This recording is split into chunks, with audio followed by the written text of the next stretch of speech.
So, what if I told you that 4,500 years ago, a civilization built cities that were more advanced than many we live in today, and then just vanished? Well, we're about to uncover their incredible story, and you'll be amazed by the lessons they left behind for us. Our journey actually starts somewhere you might not expect: the movies. Back in 2016, a huge Bollywood film called Mohenjo Daro tried to bring this lost world back to life. It had all the epic battles, the romance, the whole spectacle. And for a lot of people, this was the very first time they'd ever even heard of one of the world's earliest, greatest urban civilizations. I mean, think about it, right? We've seen countless movies about ancient Egypt or Rome, but this amazing civilization, it was practically invisible in pop culture until this film came along. And that was a massive challenge, trying to build an entire world that we only really know from its ruins. And that's the big question, isn't it? Where does the movie magic end and the real history begin? That's what we're going to dig into. We're going to peel back the layers of the film to find the true story of Mohenjo Daro and the incredible people who built it. Okay, so let's step away from the movie set and travel to the real city, a true cornerstone of what historians and archaeologists call the Indus Valley Civilization, or IVC for short. First things first, let's get our bearings on the timeline here. The movie is set in 2016 BCE, but the civilization's roots, they go way, way back, to around 7500 BCE. To put that in perspective, there's actually more time between their early days and their peak than from their peak to, well, to right now. So Mohenjo-Daro wasn't the start of the story. It was a high point, this incredible metropolis that popped up around 2600 BCE. The scale of time here is just mind-blowing. And this is where the movie version and the real story really start to diverge. The movie gave us that classic hero fights a bad guy story. But what archaeologists have actually found suggests something way more revolutionary. There are no huge palaces, no grand temples built for powerful kings. Instead, what you find are these incredible public works.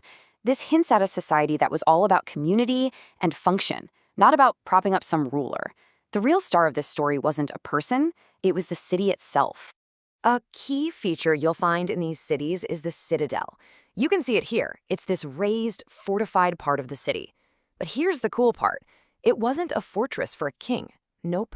This is where they put important public buildings, like the Great Bath. The city was usually split in two, with the citadel up on the west side and the lower town, where most people lived, down to the east. And you've got to remember, Mohenjo-Daro wasn't just some city out on its own. It was part of this huge network of cities and towns. Just look at the variety here. Over at Harappa, you find these massive granaries. At Lothal in India, they built the first man-made port, complete with a dockyard. And Dholavira? Oh, Dholavira is just stunning. It had a stadium and probably one of the most advanced water management systems in the entire ancient world. Every site we find adds another fascinating piece to the puzzle. So now that we've seen the big picture of this network, let's zoom right in on Mohenjo-Daro itself and look at its incredible structures. This is where you can really see the genius of their engineering. You know, looking at this feels like we're peeking right over an archaeologist's shoulder as they piece it all together. You can see the famous Great Bath, the super organized grid of the streets, and those iconic artifacts like the priest-king statue. Every single one of these discoveries isn't just an object. It's another clue pointing to a highly organized, really sophisticated society. Let's talk about the Great Bath for a second, because it is an absolute masterpiece. This was not just a pool. It was the ancient world's first ever public water tank.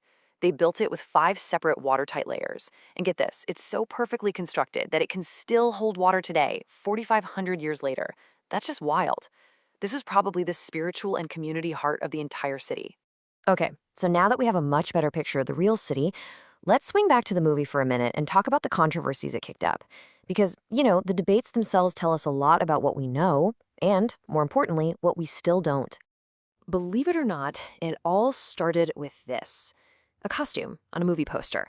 And it absolutely ignited a firestorm of criticism from historians, archaeologists, and the public. But why? I mean, what was it about this one look that got everybody so worked up? This quote right here really gets to the heart of the issue. Critics basically argued that the costume, especially that big feathered headdress, was relying on a generic, stereotypical, tribal look instead of what the archaeology actually shows us. The feeling was that it made them seem primitive, when everything we found points to an incredibly advanced urban culture.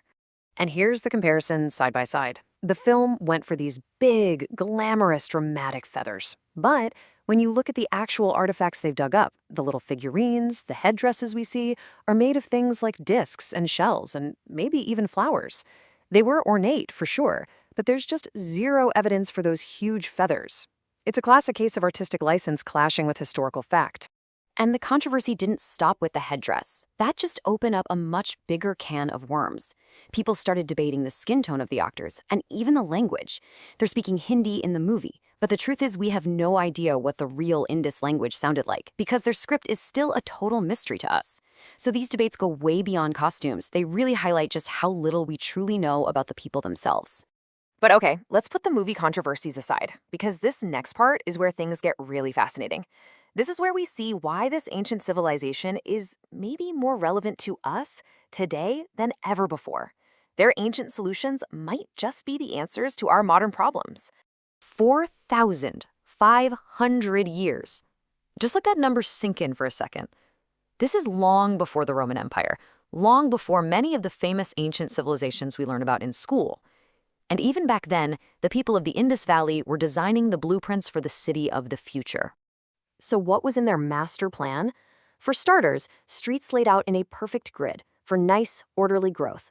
An incredibly advanced, closed drainage system. Yep, that's right, covered drains with manholes so they could do maintenance. That's a technology that would basically disappear for centuries after them. They managed water with reservoirs and dams and had clear zones for where people lived and where public buildings were. This wasn't just a city, it was like a perfectly designed machine for living. And look, it's not just me saying this. Urban planners today are literally studying their designs, their approach to sanitation, to house design, to water conservation. It all offers direct, practical lessons for people trying to build sustainable cities right now. This isn't just dead history, it's a living textbook.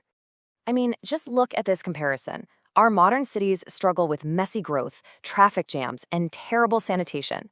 We have major cities facing crippling water shortages. The Indus Valley Civilization had real solutions for all of this. 4,500 years ago, planned growth, covered drains, and smart water conservation. It's honestly humbling to think about. And this isn't just a theory.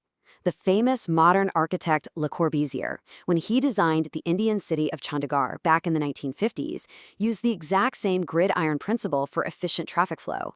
The ancient blueprint is still the gold standard. Which leaves us with a really provocative final thought. The people of Mohenjo Daro didn't have our computers, our cranes, our modern technology, and yet they built cities that were cleaner, more organized, and more sustainable than many of our own. It forces us to ask, in our race for progress, what essential wisdom have we left behind?